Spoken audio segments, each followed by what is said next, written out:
오셨습니다. 우리 한국은 새해가 2번 있어가지고 또 한 달 지났지만 다시 출발할 수 있어서 좋습니다. 우리 진정한 출발은 하나님 앞에 바로 설 때만 진정한 출발이 가능합니다. 좋으신 하나님께서 오늘도 우리에게 새 출발할 수 있는 은혜를 베풀어 주실 것입니다. 자리에서 일어서셔서 우리 같이 찬양하시겠습니다. 예배할 때 가장 행복합니다.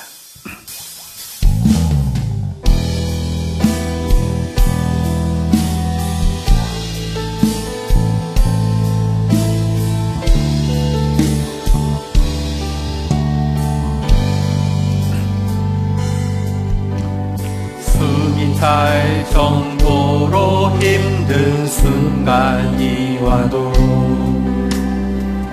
눈물이 쏟아지는 아픔이 와도 내 평생에 놓을 수 없는 마음속 깊은 곳부터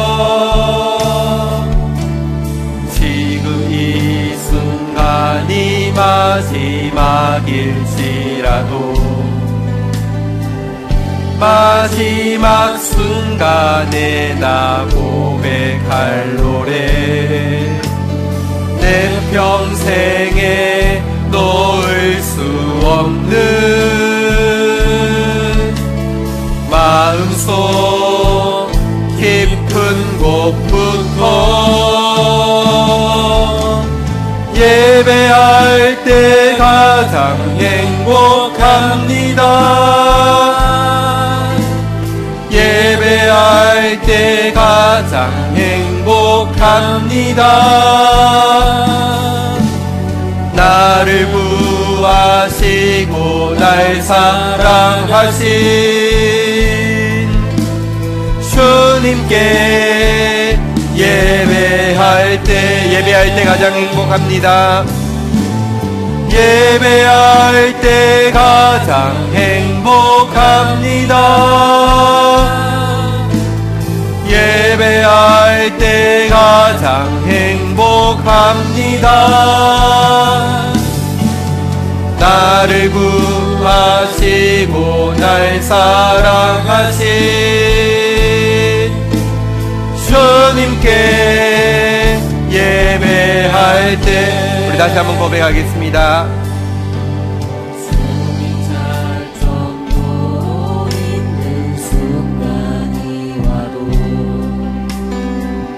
눈물이 쏟아지는 슬픔이 와도 내 평생에 놓을 수 없는 마음속 깊은 곳부터 지금 이 순간이 마지막일지라도 마지막 순간에 나 고백할 노래 내 평생에 놓을 수 없는 마음속 깊은 곳부터 예배할 때 가장 행복합니다. 예배할 때 가장 행복합니다. 나를 구하시고 날 사랑하신 주님께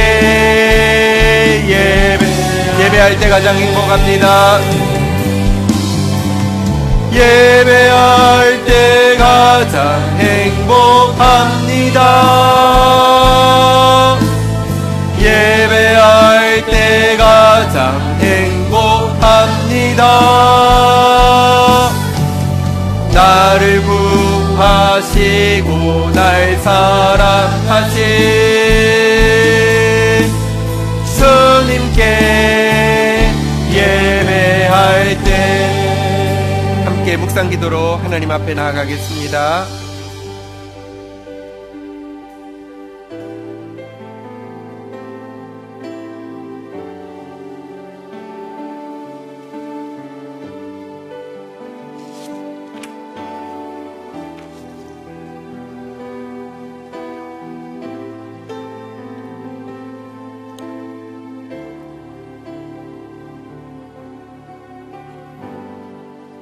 주님, 나의 평생이 내 힘과 내 지혜를 가지고 나의 삶을 사는 인생이 되지 않게 하소서. 주님의 힘과 주님의 지혜를 가지고 이 시대의 작은 예수로 살아가게 하소서. 자신을 채우고 넓히고 연마하기에 앞서 먼저 주님이 마음대로 쓰실 수 있도록 자신을 비우게 하소서. 사람들에게 인정받는 화려하고 능력 있는 연장이 아니라 진정 깨끗하고 막힘없는 하나님의 통로가 되게 하소서. 예수 그리스도의 이름으로 기도 올립니다. 아멘.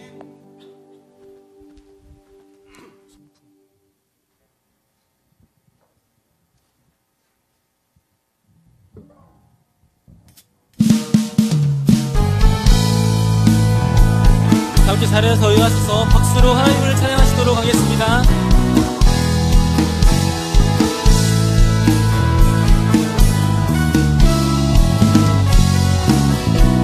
아멘. 여호와를 즐거이 불러, 여호와를 즐거이 불러 기쁨으로 주께 나가리.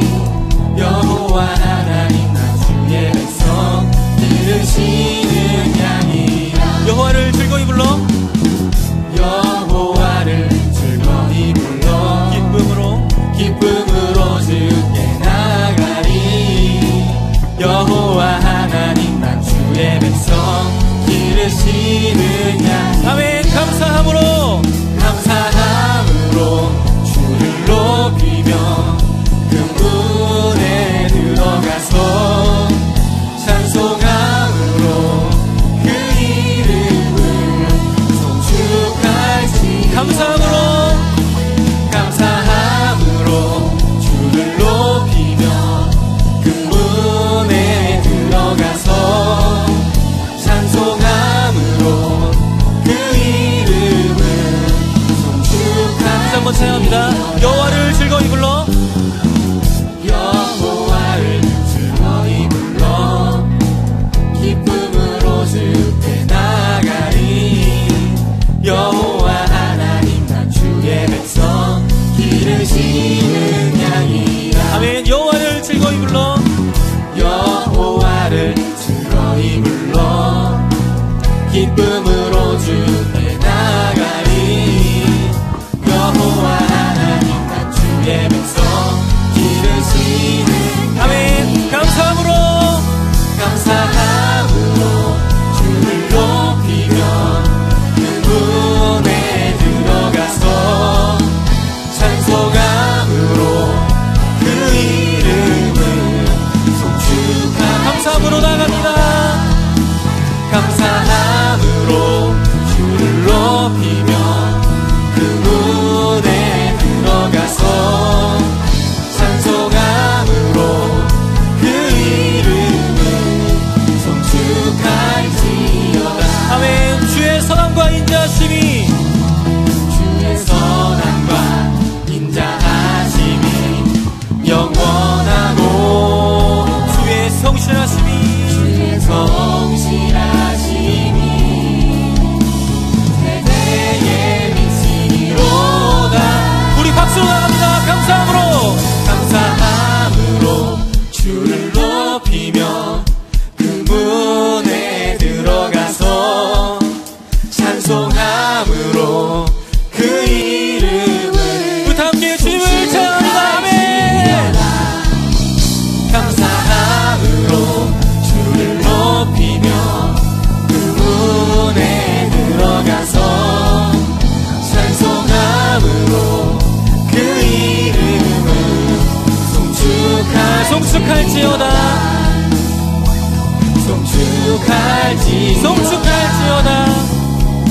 송축할지어다. 아멘.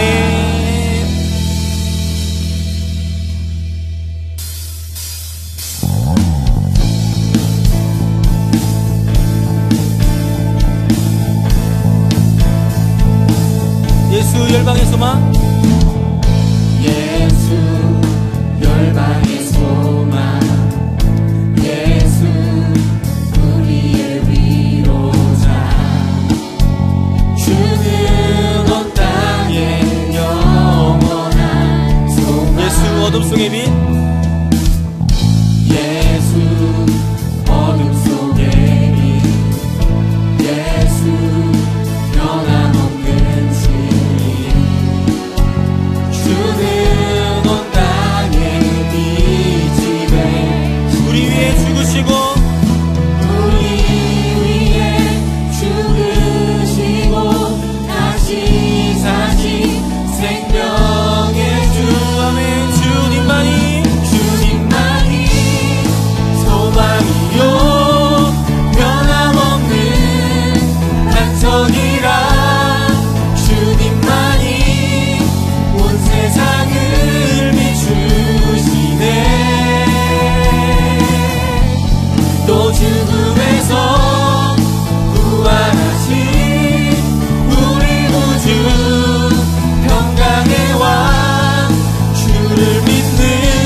되십니다. 예수 열방의 소망, 예수 열방의 소망, 예수 우리의 위로자, 주는 온 땅에 영원한 소망. 예수 어둠 속의 빛, 예수 변함없는 진리, 주는 온 땅에 계시네. 우리 위에 죽으시고 우리 위에 죽으시고 다시 사신 생명의 주. 아멘. 주님만이 소망이요 변함없는 반석이라, 주님만이 온 세상을 비추시네. 또 죽음에서 부활하신 우리 구주, 평강의 왕, 주를 믿는 모든 자의 소망 되신 주님만이 소망이요 변함없는 반석이라, 주님만이 온 세상을 비추시네. 또 죽음에서 부활하신 우리 구주, 영광의 왕, 주를 믿는 모든 자의 소망 되신 주를 믿네.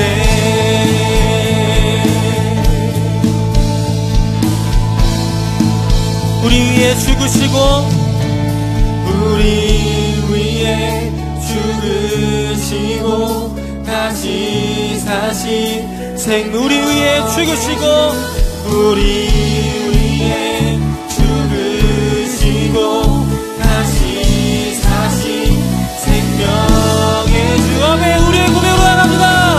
주님만이 소망이요 변함없는 반석이라, 주님만이 온 세상을 비추시네.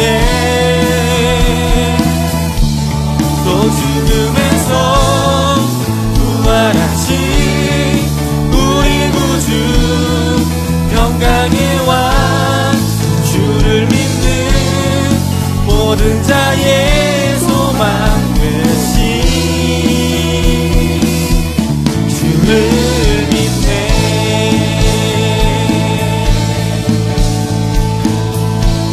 아멘. 주를 믿네.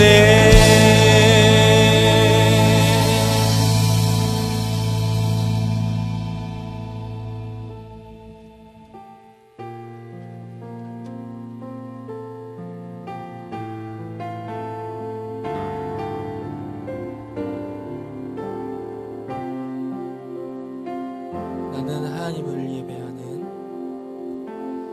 나는 하나님을 예배하는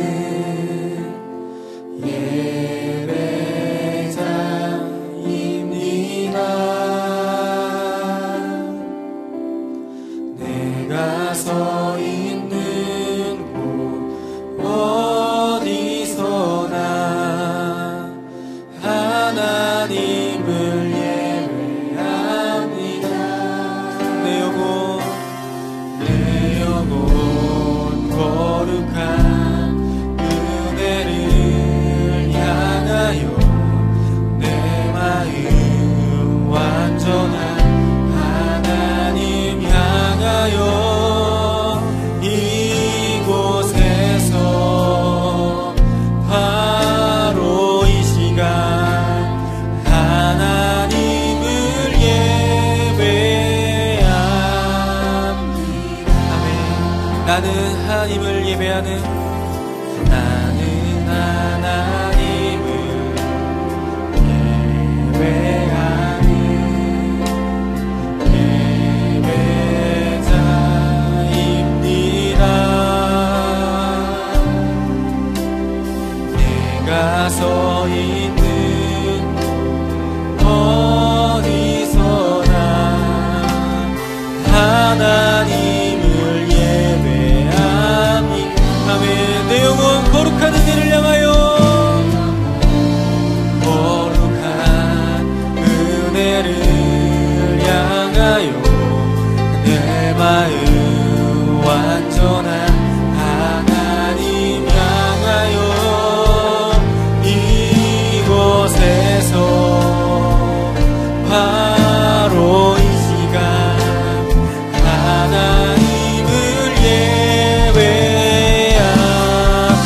영혼 거룩한 은혜를 향하여 내 영혼 거룩한 은혜를 향하여 내 마음 완전한 하나님 향하여 이곳에서 바로 이 시간 하나님을 예배하며 의에 줄이고 목이 마르니 의에 줄이고 목이 마르니 성령의 기름 부으소서 의에 줄이고 목이 마르니 내 잔을 채워주소서 마음이 상한 자를 고치시는 주님 하늘의 아버지 날 주관하소서 주의 길로 인도하사 자유케 하소서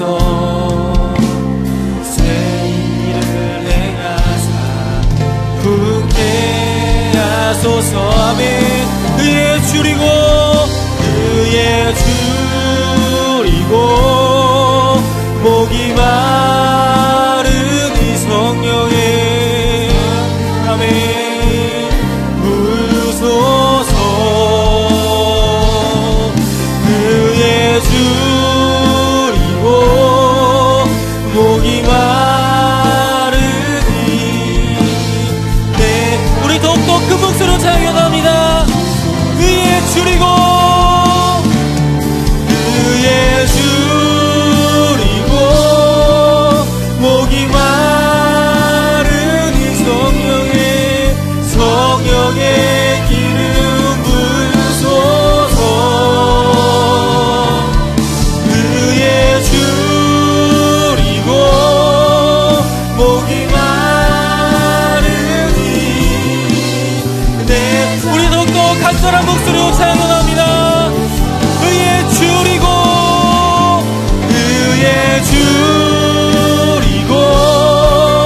목이 마르니 성령의 기름 부으소서 의에 줄이고 목이 마르니 내 잔을 우리 시간 예배를 위해서 말씀의 상을 가지고 주여 외치고 기도하도록 하겠습니다 주여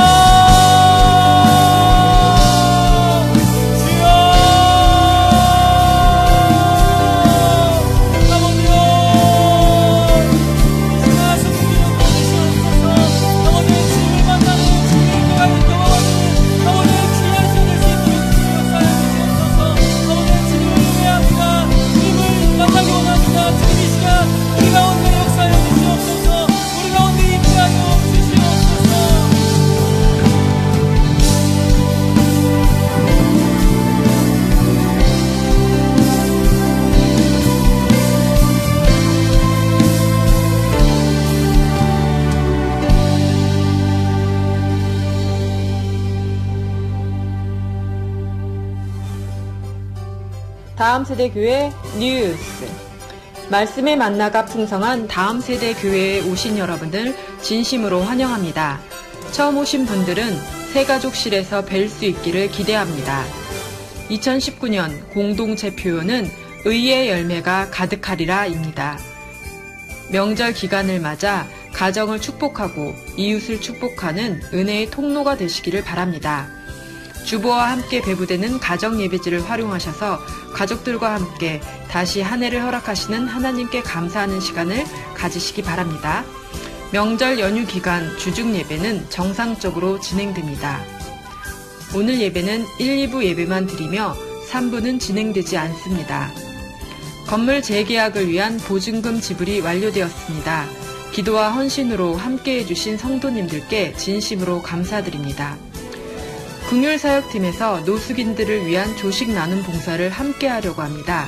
2월 15일 금요일 새벽 6시부터 9시까지 진행되며 교회에서 오전 5시 30분에 출발합니다. 참석을 원하시는 분들은 궁율사역팀이나 사무실로 신청해 주시기 바랍니다. 2월 리더십 정기회의가 다음 주일 오후 2시 30분에 회의실에서 진행됩니다. 응원하겠습니다. 하나님 감사합니다. 하나님께서 많이 사랑하시는 당신의 자녀들이 또 하나님께서 우리를 위해서 예비해 놓으신 가장 귀한 은혜를 사모하며 주의 앞에 나왔습니다. 우리의 마음을 드리며 또 사랑을 드리며 헌신을 드리며 나올 수 있도록 축복하여 주셨습니다. 하나님 이 시간에 예배를 흠양하여 주시고 또 하나님만 주실 수 있는 의와 희락과 기쁨으로 가득 채워 주시옵소서. 다시 음력으로 한 해를 시작합니다. 한 해를 주님께 온전히 맡겨드립니다.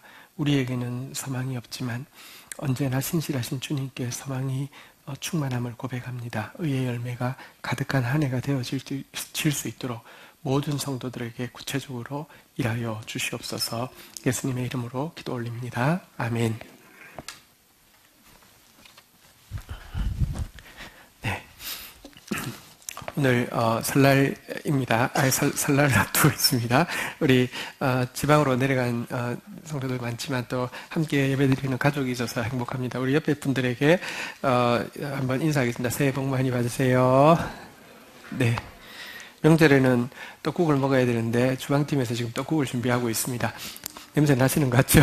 네. 마치고 더 맛있게 식사하시고 하시면 좋겠습니다. 오늘은 창세기 4장의 내용을 가지고요. 제목을 이렇게 정해보았습니다. 한번 따라하겠습니다. 가장 귀한 유산 예배 시작. 네. 가장 귀한 유산 예배라는 제목으로 하나님 말씀 나누도록 하겠습니다. 우리 창세기 4장 15절 같이 읽고 시작하도록 하겠습니다. 읽겠습니다. 시작.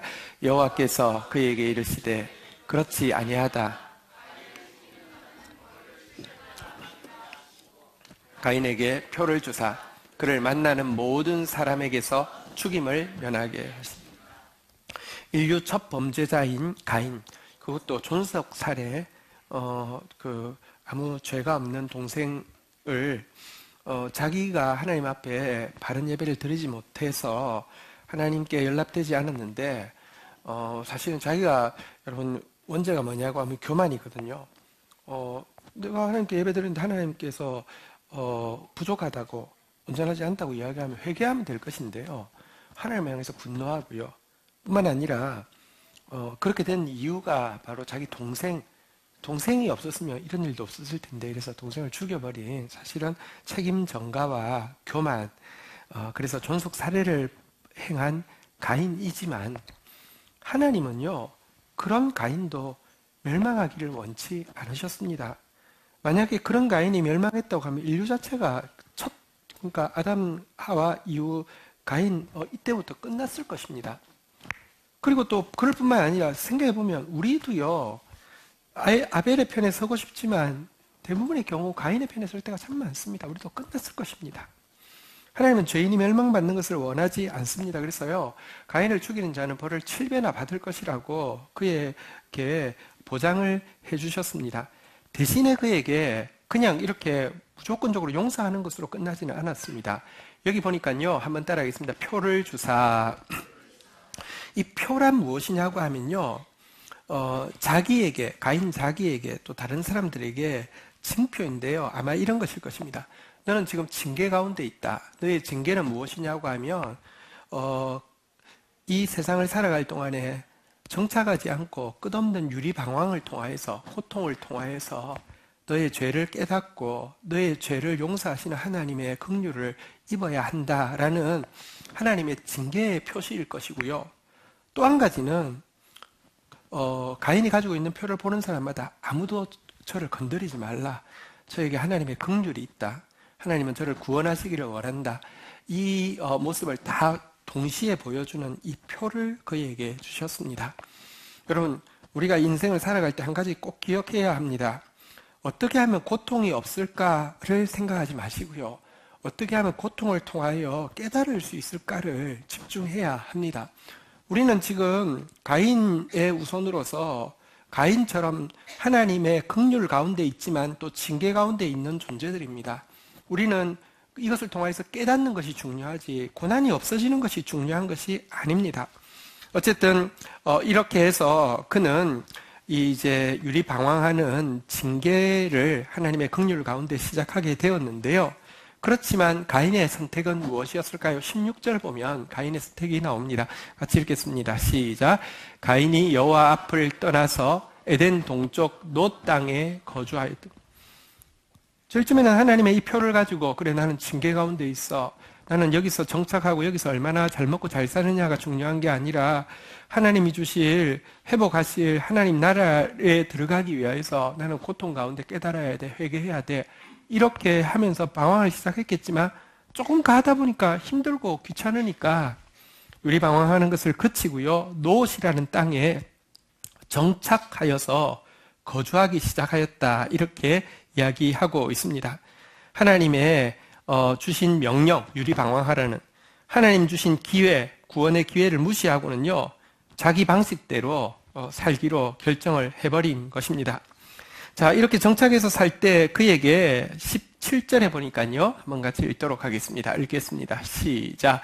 아내와 동침하매 그가 임신하여 에녹을 낳은지라. 가인이 성을 쌓고 그의 아들의 이름으로 성을 이름하여 에녹이라 하니라. 이제 정착해서 아내를 얻어서 결혼했습니다. 많은 사람들이 질문합니다. 가인의 아내는 어디서 나왔는가? 혹은 가인을 누가 죽인다고 무서워했는데 이 사람들은 누군가? 근데 사실은요, 성경이 족보책이 아니고요. 아담이 900년 이상을 살았는데요. 무슨 피임이 있는 것도 아니고요. 굉장히 많은 자손이 있었다는 것은 상식 중에 상식일 것입니다. 단지 성경은 구원사를 다루고 있는 부분이지 모든 족보를 다루고 있는 부분은 아닙니다. 그렇게 중요한 내용이 아니고요. 근데 어쨌든 그곳에서 아이를 낳았는데 에녹이라는 아이를 낳았습니다. 여러분, 그는 사실 하나님 범죄해도 그에게 사실은 하나님의 사랑을 끊을 수는 없었습니다. 위에서 본 바대로 보호해 주시겠다고 결국 구원하시기를 원하신다고. 그렇지만 그가 스스로 하나님의 사랑을 하나님의 그 명령을 거부함으로 말미암아 하나님과의 관계가 완전히 끊어지게 되었는데요.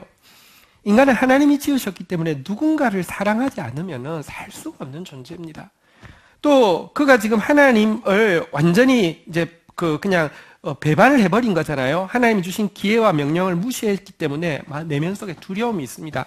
이 두려움은요, 온전한 사랑에서 떠났다는 증거이기도 한데요. 이 두려움을 여러분 덮을 방법으로 그가 생각한 것은 자기 방법으로 사랑하는 것입니다. 그리고 그 사랑이 뭐냐고 하면 모든 인간에게 본능적으로 있는 대로 자식을 향한 애정을 쏟는 것입니다. 그런 자식에게 이제 하나님과의 관계가 끊어졌기 때문에 자식이 마치 하나님인 것처럼, 그리고 하나님과의 관계가 끊어진 게 자기 죄 때문에 죄고 두려움이 있기 때문에 그걸 잊어버리기 위해서라도 그냥 올인해서 자녀에게 전부를 쏟고 있습니다. 그것이 무엇이냐고 하면 에녹을 위해서 성을 쌓은 것입니다. 자, 우리가 영어를 좋아하는 사람도 있고 싫어하는 사람도 있지만 이 시간은 이제 피할 수 없는 퀴즈 시간이 왔습니다. 성을 영어로 바꾸면 무엇일까요? 예, 네, 그럴 줄 알았습니다. 다 맞출 줄 알았습니다. 요즘 스카이 캐슬 때문에 캐슬을 이제 쌓게 된 것입니다. 게다가 에녹의 이름으로, 자식의 이름으로 캐슬을 쌓게 되었습니다. 자, 그런데요, 여기서 캐슬을 쌓았다는 것이 무슨 뜻일까요? 성은 보호를 위해서 이제 첫 번째 짓는 것이잖아요.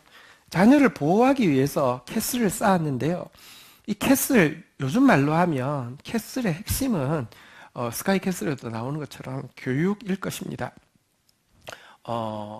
전부를 쏟아붓는데요. 아마 교육에 굉장히 많이 신경을 썼을 것입니다. 이것을 알 수 있는 것이요. 자, 그때는 한 900년 정도 살았기 때문에 한 3대까지는 자손이라고 하기는 같이 늙어가는 입장이고요. 보통 7대까지를 계산을 해보니까 7대까지를 보았더라고요. 그러니까 한 4대, 5대 정도 돼야지 이제 다음 세대 이렇게 이야기할 수 있는데요. 딱 5대인 다음 세대까지 지금 이제 이 가고 나서 6대에서 그가 그 심어 놓았던 것의 결과를 보게 되는데 한번 좀 보도록 하겠습니다. 19절부터 한번 좀 읽도록 하겠습니다. 자, 에녹을 낳고 나서요. 5대가 라멕인데요. 라멕이 두 아내를 맞이하였으니 하나의 이름은 아다요, 하나의 이름은 실라였더라. 20절 여러분 읽겠습니다. 시작.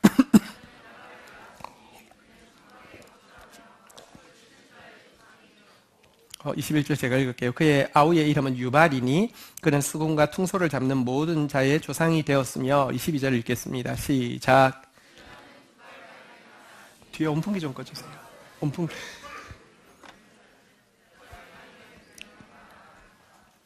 네. 자, 여기 보니까 딱 그 가인의 6대 손, 그 에녹의 5대 손쯤 되었을 때에 나온 새 그 아이의 이름이 나오는데요. 한번 따라하겠습니다. 야발, 유발, 두발 가인. 여기 보니까 야발, 20절에 보니까 야발은요, 장막에 거주하며 가축 치는 자의 조상이 되었다. 이랬는데 이 말은, 쉽게 바꾸면 대규모 목축업이 시작되는 출발이 되었다. 이런 뜻입니다. 21절에 보니까요, 유발이라는 사람은요, 수금과 퉁수 잡는 모든 자의 조상이 되었다. 이랬는데, 그 전까지는 악기가 없었다는 뜻이라기보다는, 이제는 이게 하나의 그 엔터테인먼트 산업처럼, 이게 이제 어쨌든 제대로 갖추어진 어떤 이렇게 이 문화를 이렇게 영위하는 사람이 되었다. 이런 뜻일 것이고요. 22절에 보니까, 두발 가인은요, 구리와 새로 모든 기구를 만드는 자가 되었다. 그의 조상이 되었다. 이것은요, 이제 이 철기, 혹은 또 이 청동기, 이런 것으로 무기를 만드는 무기 제조의 효시가 되었다. 이제 대규모 무기 제조가 시작되었다. 이렇게 이야기를 하고 있습니다. 달리 이야기하면 야발은요, 물질적인 풍요를, 유발은요, 세속적인 쾌락을, 또 두발가인은 힘과 무력을 상징하는 이 자손들이 되었다는 것인데요. 이게 얼마나 엄청난 일인지는 요즘 말로 좀 바꾸면 좀 느낌이 올 것입니다. 제라 다이몬드라는 사람이 총균세라는 책을 냈는데 이유가 뭐냐고 하면 그가 새 탐조하는 걸 좋아해가지고요. 정기적으로 파푸아뉴기니에 가서 이제 새를 막 보다가 어떤 한 현지인이 질문을 하는 거죠. 당신들은 왜 그렇게 뭐가 많고 우리는 왜 이렇게 가난하냐고. 그래서 이제 자기가 그렇잖아요. 파푸아뉴기니 지금도 가면요 거의 원시 상태로 살거든요. 근데 왜 우리는 이렇게 많은 물건과 부가 있고 쟤들은 추럴까? 그래서 IQ의 문제인가? 근데 가서 보니까 IQ 문제 아니더라는 거죠. 인성의 문제인가? 그것도 아니고 뭘까 해서 고민을 하다가 수십 년의 연구 끝에 나온 책이 이제 총균세라는 책을 보면 결론이 뭐냐고 하면 대규모로 식량을 만들어낼 수 있는 밀이나 쌀 같은 곡물이 있었느냐 아니냐, 예를 들면 고구마나 이런 다른 걸 먹느냐, 밀이나 쌀이 있었느냐.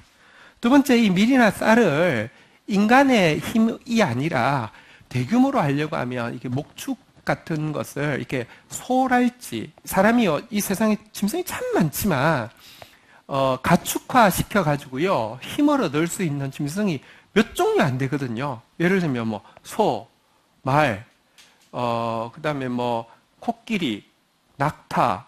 사실 진짜 몇 종류 안 돼요. 그 책에 보니까 8종류가 이렇게밖에 안 되는데 그 짐승들을 그 짐승들이 있어야 되고, 그리고 마지막으로 대규모 쌀이나 곡물이 생산되고 그걸 생산할 수 있는 목축업이 제대로 발달하고 나면 그걸 지키는 일이 있어야 되는데, 그걸 지키기 위한 무기, 그러니까 철기 무기랄지 좀 발전되면 이제 화약 같은 이런 것이 있느냐 없느냐의 여부가 인류를 지금 2000년이 지금 이 현대 시대에도 이 파푸아뉴기니에 보면 거의 원시 생활 그대로를 하느냐 아니면 이렇게 발달되게 하느냐를 갈라놓았다, 이렇게 이야기를 하는 것입니다. 여기는요 소가 없습니다. 말도 없습니다. 여기는 쌀도 없습니다. 밀도 없습니다. 그러니 여기는 지금도요 그러니까 굳이 많지 않으니까 전쟁도 크게 할 필요가 없다 보니까 뭐 이렇게 뭐 제대로 된 화약을 사용하는 뭐 무기 같은 것을 별로 현대가 오기 전까지 생산할 필요가 없었던 것입니다. 이 관점에서 보면요, 지금 가인의 이제 6대 손 때부터 정말로 말하자면 과거 원시인과 요즘 현대인의 차이와 같은 차이를 내는 목축업이 시작되었고, 이제 막 사람들이 막 부가 있으니까요, 이제 막 쾌락 산업이 시작되었고요. 또 그걸 지키기 위한 힘과 무력의 산업이 시작되는 효시가 되었다는 것입니다. 물질적 풍요는 근데 여기에서 머무르지는 않죠. 가지면 더 가지고 싶기 때문에 경제적인 착취를 낳게 될 것이고요. 쾌락도 거기에 머무르지 않죠. 점점 더 극한 쾌락으로 추구하게 되고요. 힘과 무력은 지키는 데만 사용하는 것이 아니라 피 흘림의 정복을 야기할 수밖에 없습니다. 어쨌든 그들의 자손이 현대에 있는 이 모든 고통을 출발시킨다는 것도 알 수 있는데요. 어쨌거나 한번 생각해 보십시오. 당시 인류가 보통 7대를 살았는데 6대 손에서 야발, 유발, 두발 가인이 나왔으니 이제 목축업의 뭐 대명사, 이 그 엔터테인먼트 산업의 대명사, 그리고 이게 무기 산업의 대명사가 나왔으니 가인이요, 그 당시 TV가 있었다고 하면 토크쇼에 출연해가지고 어떻게 자녀 교육에 그렇게 성공했냐고, 비법이 뭐냐고 이렇게 물어볼 정도로 저는 교육에 성공한 사람이 되었습니다. 여러분, 이번에 그 스카이캐슬이 엄청나게 히트를 했는데 그 이유는 여러분 뭐 거기서 그 결론 때문이 전혀 아닌 것을 아시죠? 사실은 결론 때문이라고 하면 내용상으로 보면 우주 엄마가 이렇게 좀 뭐랄까 지지를 받아야 되는데 예서 엄마가 더 지지를 받잖아요, 그죠? 나도 내 새끼한테 저렇게 해야 되는데 나는 내 새끼한테 저렇게 못하는데 전부 다 이루고 있습니다. 또 한 가지는 여러분 김주영 선생은 나쁜 사람이잖아요, 그죠? 근데 이 드라마 있고 나서 대치동에서 진짜 저런 사람이 있는지, 저런 사람이 있으면 연결해달라는 소식, 막 그, 뭐랄까요, 막 대단했다고 합니다. 사람들 전부 다, 어쨌든, 이 캐슬을 물려주고 싶은 것입니다. 교육이면 된다고 생각을 하는 것입니다. 그 출발이, 그리고 그들 입장에서 보면요, 그 뭐죠, 그 SM 이런 그 매니지먼트 세계적이잖아요, 그죠? 그들을 통하여서 막 이런 그 매니지먼트가 막 나왔고요. 막 대규모 막 부의 그리고 뭐 다 나왔으니 대박 아닙니까? 또 이 성 캐슬에 자기 이름을 붙여서 주었다는 것은 교육과 더불어 또 분명히 재산을 의미하겠죠. 캐슬은 아무나 가지는 게 아니지 않습니까? 한동안 잠시지만 유리방황하는 생활을 하던 가인이 이렇게 못 살겠다, 내 방식으로 살겠다, 그리고 내 자식에게만큼은 두려움이 있기 때문에, 죄에 대한 두려움이 있기 때문에, 심판에 대한 두려움이 있기 때문에 그걸 잊어버릴 만큼 안정된 생활을 줘야 되겠다는 일념으로 어쨌든 이를 악물고 노력해서 번듯한 소유를 물려준 것을 알 수가 있습니다. 어쨌든 여기까지가 가인이 물려준 유산이라고 하면요, 자, 아벨 대신 태어난 아들이 셋이고요. 셋에게도 자녀가 태어났는데 자녀에게 무엇을 물려주는지 한번 보도록 하겠습니다. 이어지는 25절, 26절 한번 보도록 하겠습니다. 교독하겠습니다. 아담이 다시 자기 아내와 동침하며 그가 아들을 낳아 그의 이름을 셋이라 하였으니 이는 하나님이 내게 가인이 죽인 아벨 대신 다른 씨를 주셨다 함이며, 26절 읽도록 하겠습니다. 읽겠습니다. 시작.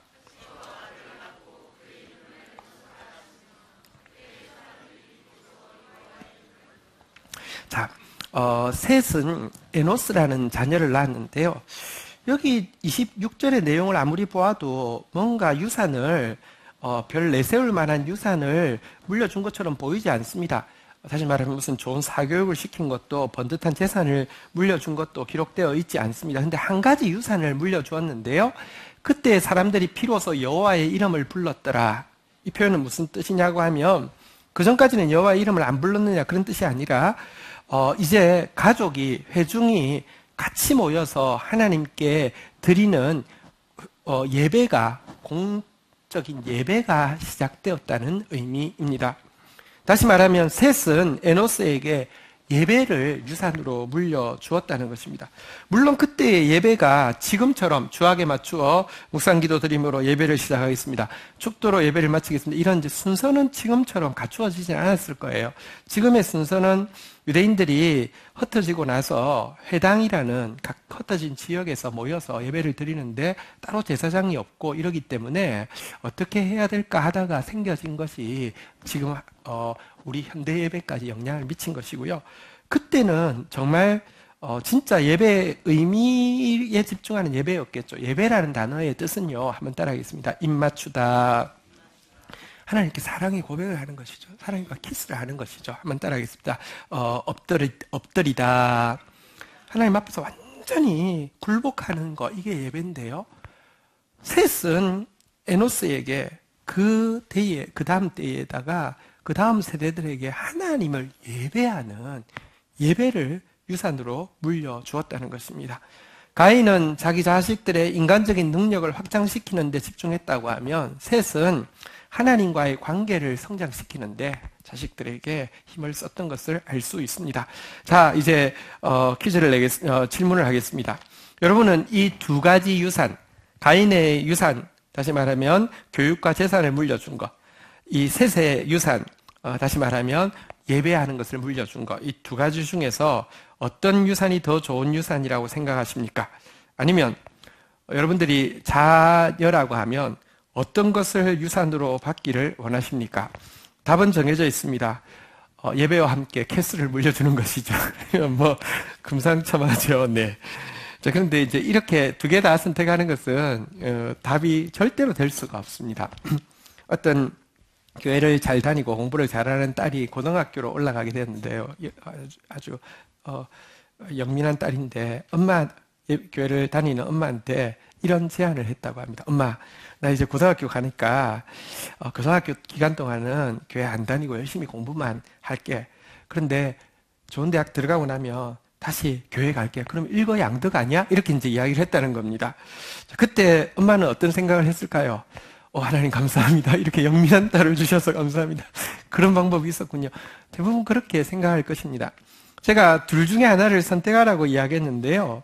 솔직히 우선순위는 아주 극단적인 상황을 고려해야지만 정확하게 나옵니다. 둘 중 하나를 선택해야지만 진짜 일상적인 삶, 평범한 삶에서도요, 그것과 관련된 걸 선택하지요. 캐슬에 예배 같이 고른다. 불가능합니다. 하나만 고르라고 하면 무엇을 고르시겠습니까? 많은 부모들은요, 정말 당연하게 가인의 유산을 고르고 있습니다. 하나님께서 가인에게 주신 기회, 곧 고통을 통해서 깨닫는 게 아니라 고통이 없기를 원하고, 하나님을 사랑하는 대신에 하나님과의 사랑이 끊어지니까 자식에 대해서 사랑한다고 이야기하면서 자식에게 고통을 없애는 방법으로 교육과 재산을 생각하지만, 사실은요, 진짜 더 큰 고통을 물려주는 것인데요. 세상 부모들은 당연히 가인의 유산을 선택합니다. 믿음이 있는 부모들은 어떨까요? 근데 애석하게도 믿음에 있는 부모들도 둘 중 하나만 선택하라고 하며 가인의 유산을 기꺼이 선택합니다. 우리나라에서 신도가 제일 많은 종교가 뭔지 아십니까? 기독교도 아니고요, 불교도 아니고요, 대학교랍니다. 근데 진짜 그럴 것 같습니다. 대학만 합격시켜준다고 하면 뭐 영혼을 파는 것은 기본으로 할 수 있는 것이 인간입니다. 하지만 오늘 우리 짧은 본문이지만 이 본문을 보면 진짜 가치 있는 유산이 무엇인지 분명하게 보여주고 있습니다. 제가 지금 5대 손이 라멕이고, 라멕의 자손들이 야발, 유발, 두발, 가인이라고 했는데요. 이 5대 손, 다시 말하면 가인에게 있어서는 이제 한 다음 세대라고 딱 이야기할 수 있는 그 5대 손 라멕의 모습을 성경에서 보여주고 있는데요. 23절, 24절 한번 볼까요? 라멕이 이렇게 이야기를 하고 있습니다. 한번 보겠습니다. 라멕이 아내들에게 이르되 아다와 실라여 내 목소리를 들으라. 라멕의 아내들이여 내 말을 들으라. 나의 상처로 말미암아 내가 사람을 죽였고 나의 상함으로 말미암아 소년을 죽였도다. 24절을 읽겠습니다. 시작. 가인을 위하여는 벌이 7배일진데 지금 여기 기록된 23절, 24절의 이것이요, 인류에서 가장 오래된 노래라고 합니다. 그리고 이 노래의 제목을 칼의 노래라고 부르는데요. 이유는 이 노래를 부를 때 그 두발 가인이 만든 칼을, 아주 날카로운 칼, 아주 진짜 저렇게 철기를 저렇게 가공해서 저렇게 세고 이렇게 날카롭고 견고한 칼을 만들 수 있어 하는 그 칼과 함께 유발이 만든 악기를 가지고요, 노래를 부르면서 흥얼거리면서 불렀던 시라고 유추하고 있는 인류 최고 오래된 노래인데요. 이 가사의 내용이 뭐냐고 하면요, 23절의 내용을 대략 설명하면요, 누가 나한테 상처를 입혀서 내가 그를 죽여버렸다 라고도 번역할 수 있고요, 달리 누가 나한테 상처를 입힌다면 나는 그를 죽여버릴 것이다, 이렇게 또 이야기할 수 있는 내용입니다. 그러면서 24절에 보면요, 그런데 가인을 위해서 하나님이 가인을 건드리는 자는 7배로 갚으신다고 했는데,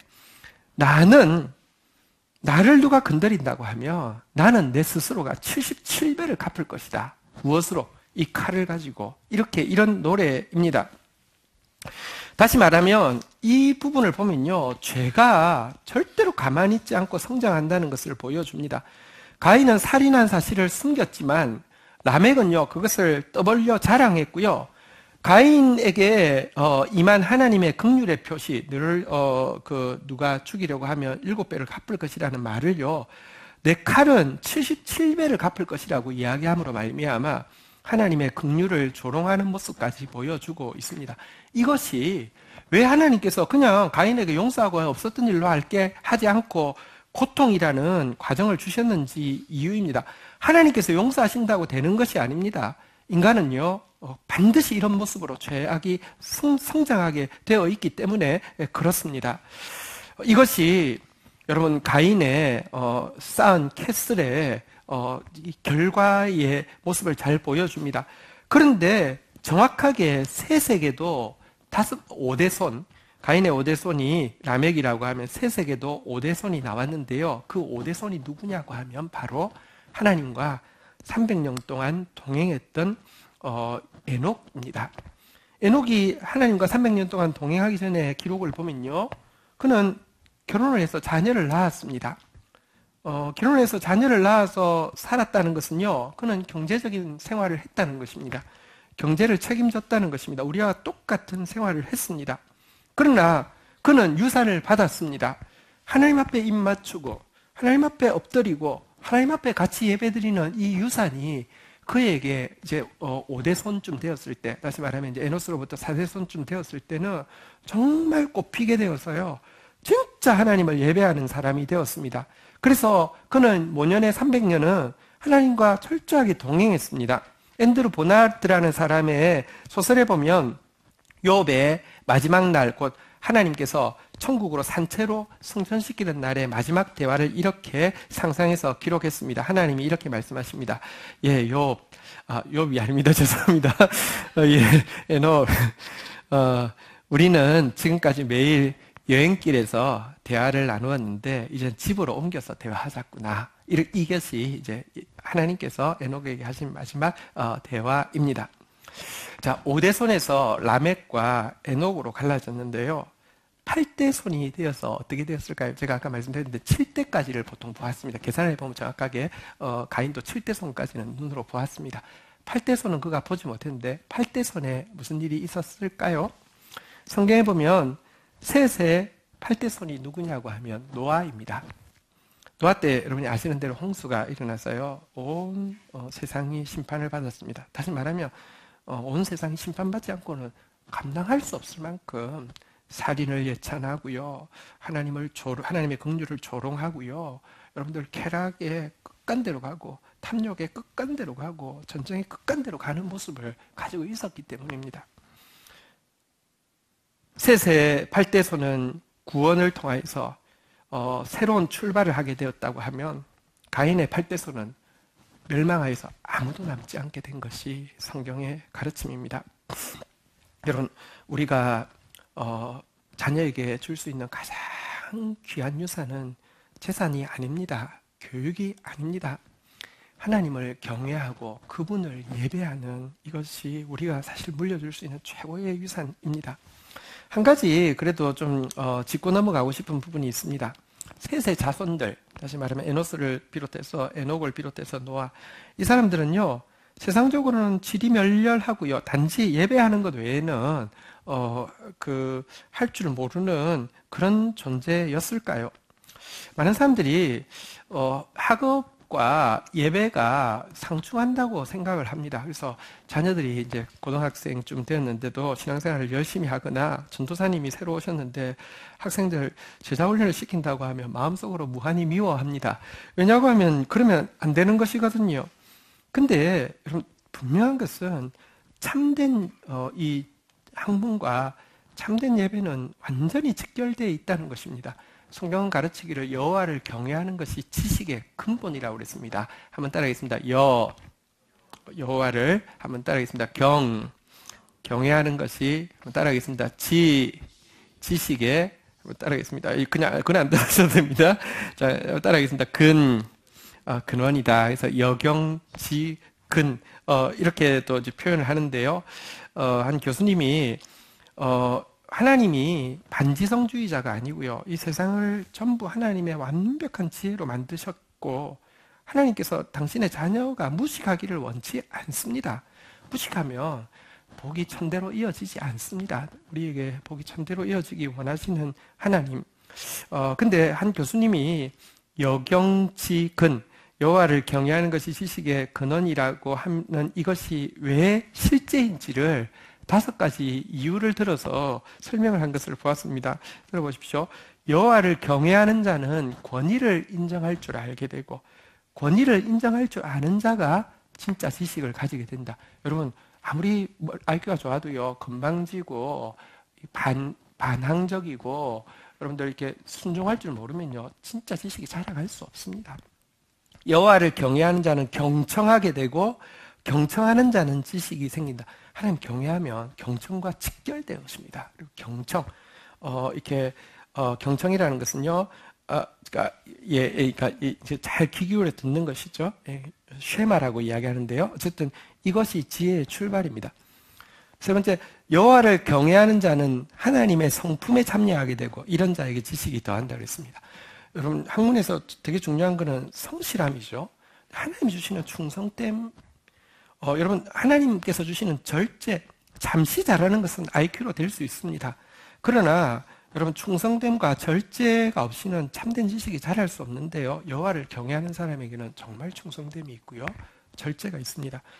여호와를 경외하는 자는 비전과 소명을 가지게 되고 이런 자에게는 지식이 더한다. 그렇지 않습니까? 진짜 비전이 있으면요. 내가 무엇을 향해 살아야 될지를 알면요. 내가 무엇이 진짜 중요한 줄 알면 하게 되어 있습니다. 여호와를 경외하는 자에게는 경외하는 자는 통찰력을 갖게 되고 이런 자는 지식이 더한다. 생각해 보십시오. 위에서 아래를 보면 넓은 시야를 가지게 되면요. 더 보이게 되어 있습니다. 하나님의 관점에서 세상을 본 사람이, 다른 사람을 본 사람이, 사물을 본 사람만이 가질 수 있는 거룩한 상상력과 통찰력이 있습니다. 자, 그런데 여러분 그렇다고 하면 이렇게 좋은 것을 셋이 에노스에게 물려줬다고 하면 그 결과를 왜 기록하지 않았을까? 겨우 가인은 성 하나를 물려줬는데 셋은 성 100개를 물려줬다. 이랬으면 뭐 정말 게임 끝이지 않습니까? 왜 아무 기록도 하지 않고 예배를 물려주었다는 기록만 했을까요? 이유가 있습니다. 먼저 하나님을 구하고 먼저 예배를 구하면 나머지는 따라오는 것이고 하나님 예배하는 것에 비하면 나머지는 하나님 입장에서 사실 또 객관적으로 봐도 너무 사소한 것이기 때문에 기록하지 않은 것입니다. 예배가 더 훨씬 중요한 것입니다. 게다가 이 축복은요, 진짜 하나님을 예배하는 믿음이 있는 사람들에게만 나누어 주기 위함입니다. 값진 진주가 있다고 떠벌리지 않습니다. 그것은 발견하는 사람, 다시 말하면 믿음이 있는 사람에게만 보이게 하나님 만들어 두셨습니다. 그렇지 않다고 하면 천국이야말로 투기꾼들이 제일 먼저 와서 알박기 해가지고 차지한 곳이 될 것입니다. 그렇지 않습니다. 말씀을 맺으면서 잘 알려진 예화 하나를 나누고 마치려고 합니다. 리빙스턴 이야기는 많이 들었을 텐데요. 리빙스턴이 물론 그 선교사이기도 하고요. 신학을 공부한 또 의사이기도 하지만 탐험가이기도 합니다. 자, 그런데 그 시대에 동일하게 리빙스턴과 동일한 시대에 영국 사회에서 아주 유명하게 알려져 있던 또 한 명의 탐험가가 있었습니다. 그 사람이 세실 로드라는 탐험가인데요. 이 두 사람 이야기를 간단하게 드리고 마치겠습니다. 리빙스턴은 부모님이 참 신앙이 바르고 온화한 분이셨다고 합니다. 그렇지만 너무 가난하셨다고 합니다. 그래서 단칸방에서 7명의 형제와 함께 생활해야 했고 가게를 돕기 위해서 10살 때부터 방적 공장에 나가서 일을 해야 했다고 기록을 하고 있습니다. 너무 잘 알려진 이야기죠. 아프리카에서 온 선교사님이 한 번은 이제 설교를 하고 헌금 시간이 됐는데 너무 헌금을 하고 싶은데 돈이 없어서 헌금 접시 위에 올라갔다는 이야기가 있죠. 어쨌든 진짜 실한지는 잘 모르겠지만 어쨌든 이것이 그가 얼마나 가난했는지를 보여주는 것은 틀림없는 것 같습니다.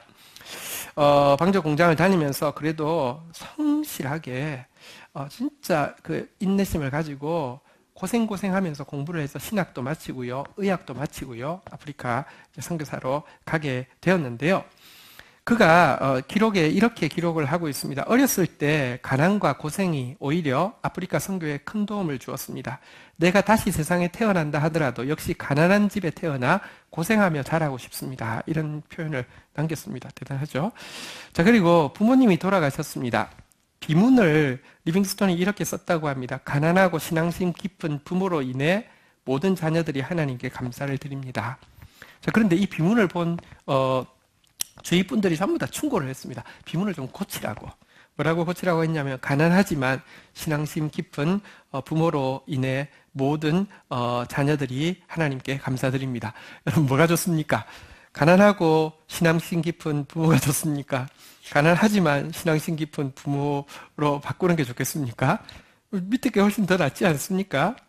그런데 리빙스턴이 이런 조언들을 거절을 단호하게 하면서 내가 부모님께 받은 유산은 신앙뿐 아니라 가난도 유산이었다고.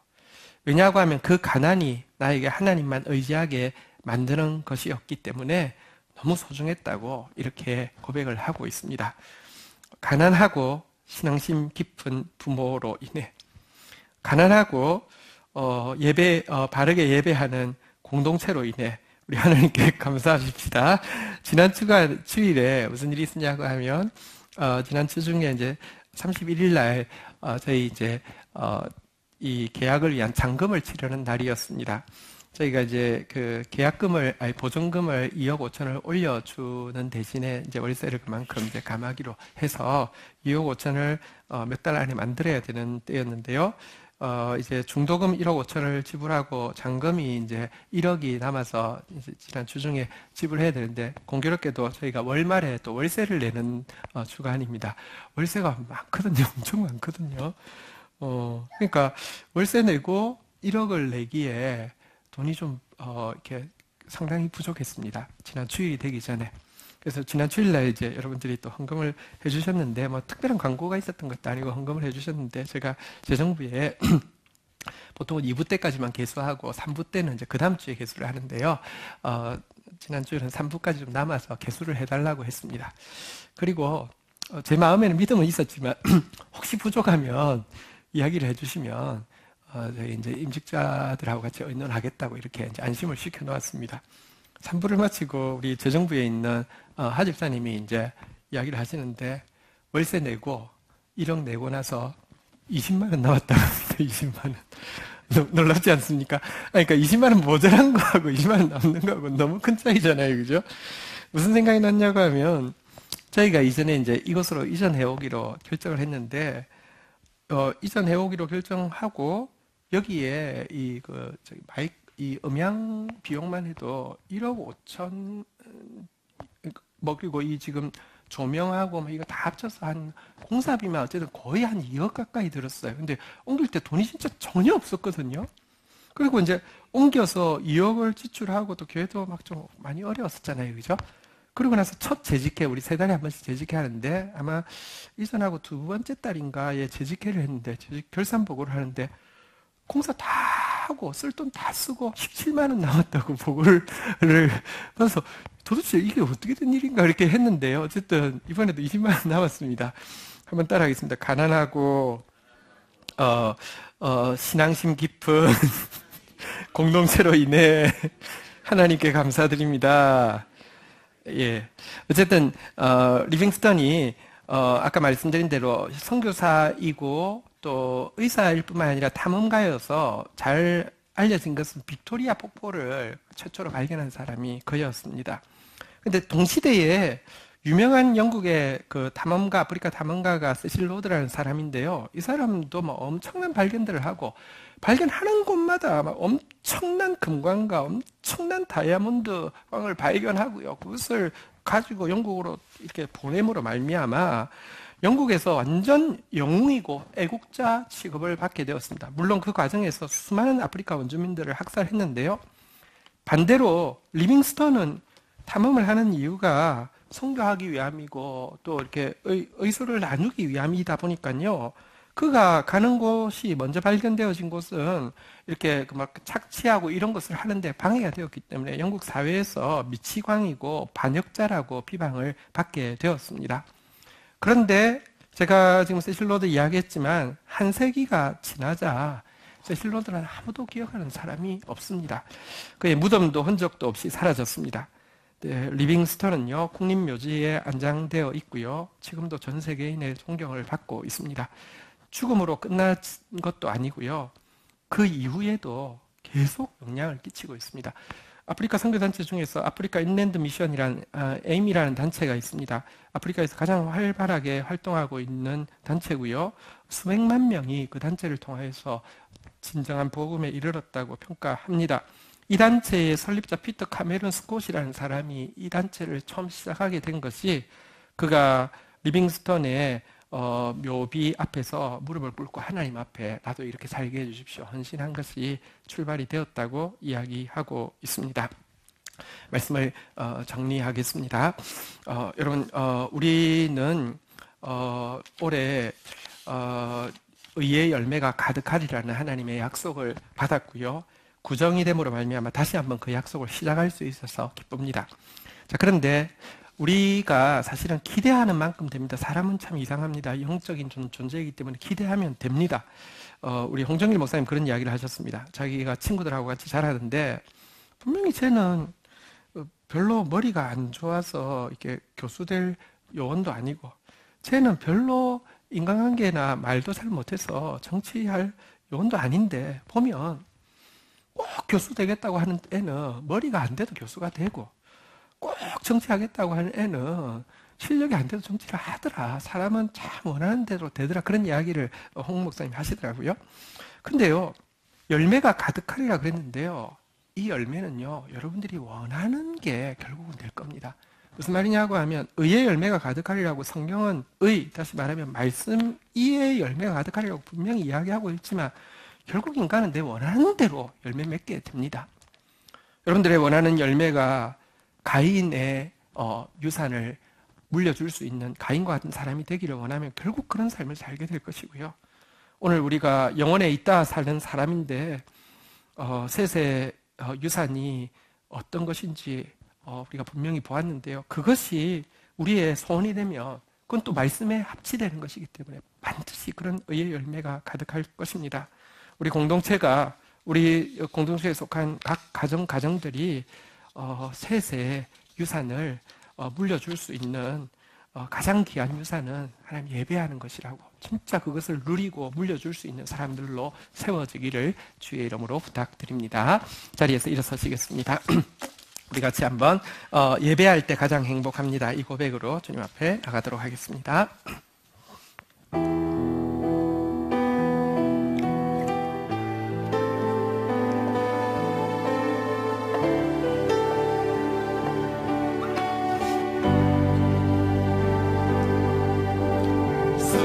살 정도로 힘든 순간이 와도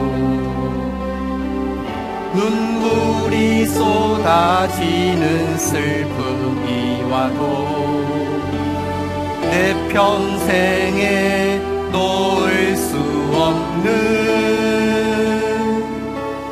마음속 깊은 곳부터 지금 이 순간이 마지막일지라도 마지막 순간에 나 고백할 노래 내 평생에 놓을 수 없는 마음속 깊은 곳부터 예배할 때 가장 행복합니다. 예배할 때 가장 행복합니다. 나를 구하시고 날 사랑하신 주님께 예배할 때 우리 다시 한번 고백하며 나가도록 하겠습니다. 숨이 찰 정도로 힘든 순간이 와도 눈물이 쏟아지는 슬픔이 와도 내 평생에 놓을 수 없는 마음속 깊은 곳부터 지금 이 순간이 마지막일지라도 마지막 순간에 나 고백할 노래 내 평생에 놓을 수 없는 마음속 깊은 곳부터 예배할 때 가장 행복합니다. 예배할 때 가장 행복합니다. 나를 구하시고 날 사랑하신 주님께 예배할 때 하나님 새로 시작하는 한 해 정말 하나님 예배하는 행복이 가득한 한 해가 되어지게 하여 주시고 내가 우리 자녀에게 우리 공동체가 우리 다음 세대에게 물려줄 최고의 소중한 선물이 하나님 경외하며 하나님 기뻐하며 하나님 예배하는 것이 되어질 수 있도록 우리를 붙들어 주시옵소서. 우리 다 함께 주여 고백하며 기도하겠습니다. 주여 주여 하나님 우리의 멸망을 원치 아니하시며 고통 가운데서 깨닫고 하나님을 사랑하며 하나님께 복종하며 하나님을 닮아가는 자 되어지기를 원하시는 주님 앞에서 하나님 예배를 선택하는 자, 예배를 물려주는 자, 예배로 충만한 자, 예배가 풍성한 자 되어질 수 있도록 도와주시옵소서. 매일의 매 순간이 주님과의 맞춤이 되게 하시고 매일의 매 순간이 주님께 굴복하는 삶이 되어질 수 있도록 주여 도와주시옵소서. 우리에게 다음 세대란 소중한 이름을 허락하여 주셨습니다. 우리의 다음 세대가 에녹과 같이 하나님과 동행하는 세대가 되어지기를 원하고 우리의 다음 세대가 노아와 같이 구원의 방주의 역할을 감당하는 세대가 되어지기를 원합니다. 주님 은혜를 더하여 주시옵소서. 다시 시작하는 이 한 해에 의의 열매가 가득한 한 해가 되어질 수 있도록 정말 예배로 아버지 하나님 풍성한 한 해가 되어질 수 있도록 주님과의 사랑이 넘치는 한 해가 되어질 수 있도록 축복하여 주시옵소서. 함께 기도하겠습니다. 나라를 위하여, 교회를 위하여, 열방을 위하여.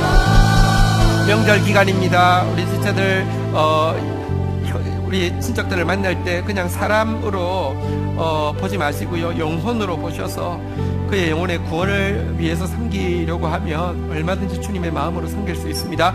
구원받을 한 영혼 위하여, 치유받을 한 영혼 위하여 미래 교회 주역이 될 예배의 주인공이 되어 우리보다 더 하나님을 잘 알고 하나님을 사랑하게 될 다음 세대들을 위하여. 하나님 감사합니다. 우리에게 가장 귀한 유산이 하나님께 입맞추며 하나님 앞에 복종하는 것임을 오늘 깨닫게 하여 주셨습니다. 우리 다음 세대를 통해서 가난하고 경건한, 가난하고 하나님 바르게 예배하는 이 유산이 물려져서 우리와 비교할 수 없이 하나님을 잘 알고 하나님께 순종하며 하나님을 사랑하는 세대가 세워지게 하여 주시사 하나님 에녹과 같이 하나님과 동행하며 너와 같이 구원의 방주의 역할을 감당 주옵소서. 예수 그리스도의 이름으로 기도 올립니다. 아멘. 예, 아주 기쁜 일이 있습니다. 오늘 우리 공동체 수료자가 있고요. 또 특별히 교회를 처음 나오게 되어서 학습을 받는 시간이 있겠습니다. 우리 이혜린 자매 앞으로 나오시겠습니다. 네. 제가 먼저 학습 질문하도록 하겠습니다. 당신은 창조주여 당신을 사랑하시는 하나님을 알아가기를 원하십니까? 네. 당신은 예수님을 하나님의 아들이요 당신과 온 세상의 구주로 믿기를 원하십니까? 당신은 하나님과 예수님을 더 알아가기 위해 성경을 하나님께서 주신 거룩한 책으로 믿고 묵상하며 공부하는 일에 힘써 참여하기로 결심하십니까? 당신은 교회 양육 프로그램에 참여함으로 속히 온전한 교인 되어 세례받기에 힘쓰기로 약속하십니까? 네, 우리 이혜린 자매의 공동체 앞에서 또 하나님 진지하게 알아가기로 학습문답했습니다. 수료증 전달하겠습니다. 수료증 새가족관 과정 이름 이혜린 위사람은 다음 세대교회 새가족관 과정을 성실히 수료하였기에 이 정서를 수여합니다. 2019년 2월 3일 다음 세대교회 담임 목사 권지현. 네. 뒤로 돌아서시겠습니다. 우리 선물이 있으면 자 여기 우리 남자친구가 이거 선물을 사야 이쪽으로 와서 목사님한테 주면 안 되고 이쪽으로 언니한테 누나한테 그래요.